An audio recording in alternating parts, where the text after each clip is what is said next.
Oke, Assalamualaikum warahmatullahi wabarakatuh. Selamat pagi semua, salam sejahtera buat kita semua. Pada sesi ini kita akan berbicara tentang manajemen aset. Kita akan berbicara tentang penghapusan aset. Saya Rudi Abdullah, SEMMAKC. Tapi seperti biasa, sebelum kita lanjut, jangan lupa like, comment, share, dan subscribe. Dan usahakan menonton videonya sampai selesai supaya tidak gagal paham. Oke, kita lanjutkan materinya kita ya.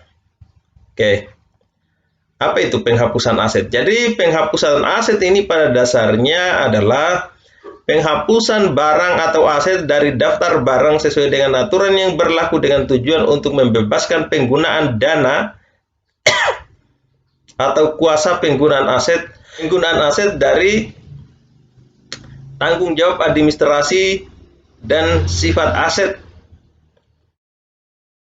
atas barang yang berada dalam penguasaannya disebut dengan penghapusan aset. Tujuan dari penghapusan aset adalah melepaskan kontrol atas aset tersebut. Penghapusan aset sangat penting karena melepaskan diri dari tanggung jawab fisik dan administrasi atas aset yang berada dalam penguasaan dan pengelolaan aset serta melepaskan atas aset tersebut. Oke, alasan melakukan penghapusan. Jadi, yang pertama, aset yang dimiliki berlebih. Jadi, kalau aset yang kita miliki juga banyak, itu tidak baik untuk perusahaan, untuk pemerintah daerah terutama, karena tentu yang akan timbul di situ selanjutnya adalah biaya pemeliharaan. Yang selanjutnya, aset kurang bermanfaat. Ya, ini juga kalau asetnya kurang bermanfaat, kembali lagi, ini kaitannya dengan masalah biaya pemeliharaan. Karena tidak memberikan manfaat guna dengan adanya aset tersebut. Yang selanjutnya, aset tidak mampu lagi untuk memberikan pelayanan. Jadi ketika aset tidak mampu lagi memberikan pelayanan atau tidak mampu lagi beroperasi dengan baik, maka yang harus dilakukan adalah penghapusan aset. Ini latarnya kabur ya, dalam artian hutan. Nah, seperti itulah kira-kira kalau penghapusan itu. Tiba-tiba langsung hilang. Oke, yang selanjutnya yang perlu diperhatikan dalam melakukan penghapusan aset yaitu instrumen pasar uang. Nah, kenapa? Pemilihan penghapusan aset mencakup alternatif penggunaan sewa, jual, harus dipertimbangkan sebagai bagian yang strategi dalam pengadaan. Penghapusan aset memperhatikan kontrol atas aset tertentu, tetapi dapat menyebabkan perlunya pergantian. Untuk mendukung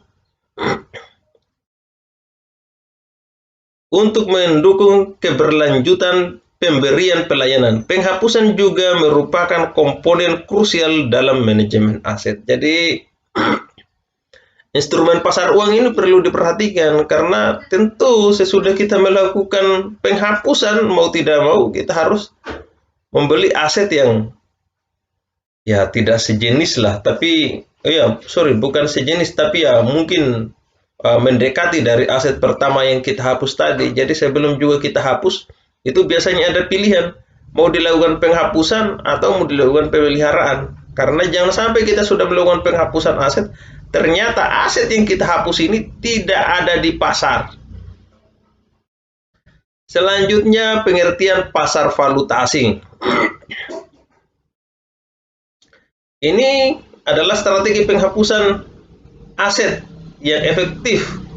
Harus dievaluasi dalam rangka memelihara aset yang baik untuk memenuhi kebutuhan pelayanan. Sorry ya, ini bukan pengertian pasar valuta asing, tapi saya baca dulu ya.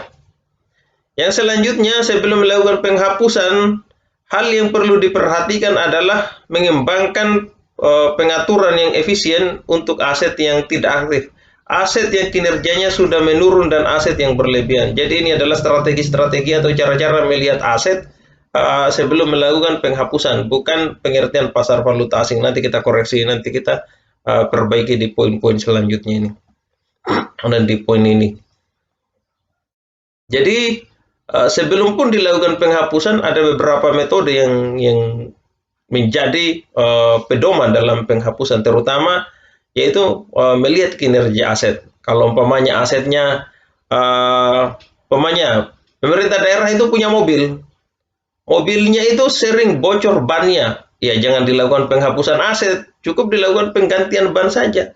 Tetapi kalau umpamanya komponen di dalam mobil itu, umpamanya salah satu bagian dari mesinnya itu rusak, ya mau tidak mau dilakukan pergantian atau penghapusan aset. Tapi tentu dengan pertimbangan dan kebijakan-kebijakan yang harus ada dasarnya, terutama dalam hal pencatatan. Pencatatan kaitannya dengan penggunaan aset ya. Oke, kita next. Keputusan penghapusan. Jadi keputusan penghapusan aset ini dibuat dalam suatu kerangka perencanaan pelayanan dan keuangan yang terintegrasi. Pengadaan berikut ini diberikan untuk membantu suatu entitas menghapus aset dengan cara yang akuntabel. Yang pertama, membangun dan memelihara sistem informasi aset. Jadi di pemerintah daerah itu sudah ada ya, hampir semua pemerintah daerah hari ini sudah ada aset-asetnya di mana saja, aset-asetnya berapa tahun, ada inventarisnya, semuanya sudah ada ya. Kalau kita berbicara bagian-bagian yang ini sudah ada. Yang kedua, menyusun dan mengevaluasi pembiayaan yang memadai untuk mendukung pemeliharaan dan metode yang paling efisien untuk melakukan penghapusan. Ini kaitannya dengan evaluasi biaya. Jadi aset itu sebelum dilakukan penghapusan, selama proses aset itu masih digunakan, tentu ada kaitannya dengan biaya pemeliharaan, dan itu harus dilakukan evaluasi. Bukan hanya disusun, tapi juga dilakukan evaluasi, apakah efisien atau tidak. Yang selanjutnya, mengidentifikasi area-area yang peka terhadap penyelewengan dan risiko. Nah, jadi kalau asetnya itu di daerah yang rawan, dalam artian ketika dibutuhkan agak susah dijangkau atau beresiko, umpamanya harus menyeberang pulau, nah, mau tidak mau dilakukan penghapusan aset dan diganti dengan aset yang lebih baik. Yang selanjutnya, mengidentifikasi dan mengkomunikasikan aturan yang diutamakan untuk penghapusan kepada para pegawai berkaitan yang memiliki keterkaitan langsung. Jadi harus ada komunikasi ya sebelum dilakukan penghapusan. Contoh, ada seorang bapak bertahun-tahun menggunakan motor dinas. Motor dinas ini mau dihapus dari pemerintah, dari aset yang tercatat di pemerintah daerah. Jangan langsung dihapus, tapi harus ada komunikasi juga yang baik antara pemerintah daerah dan pengguna motor dinas tersebut. Tapi ini, saya kira ini tidak masalah ya, kalau di pemerintah daerah itu komunikasinya sangat-sangat cair. Oke, yang selanjutnya, melibatkan tenaga ahli untuk menyusun prasyarat kontrak dalam membentuk pembuatan kontrak. Jadi ini penghapusan aset juga itu harus orang ahli, terutama dalam pembuatan kontraknya, minimal orang yang tahu hukum lah. Yang selanjutnya, memberikan instruksi yang jelas kepada agen yang terlibat untuk melakukan penghapusan. Jadi orang-orang juga yang melakukan penghapusan, terutama orang-orang yang ada di lapangan, itu harus mendapatkan penjelasan yang rinci, yang rigid, aset-aset apa yang akan dihapus. Jangan sampai salah melakukan penghapusan.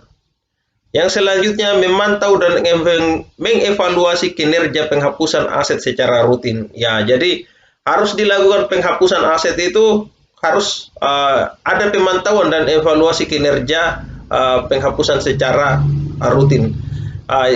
Yang sering kita dapat di lapangan adalah terkadang aset itu belum habis masa manfaatnya, tetapi karena ada beberapa kepentingan para oknum maka dilakukan penghapusan. Itu yang sering terjadi di lapangan ya.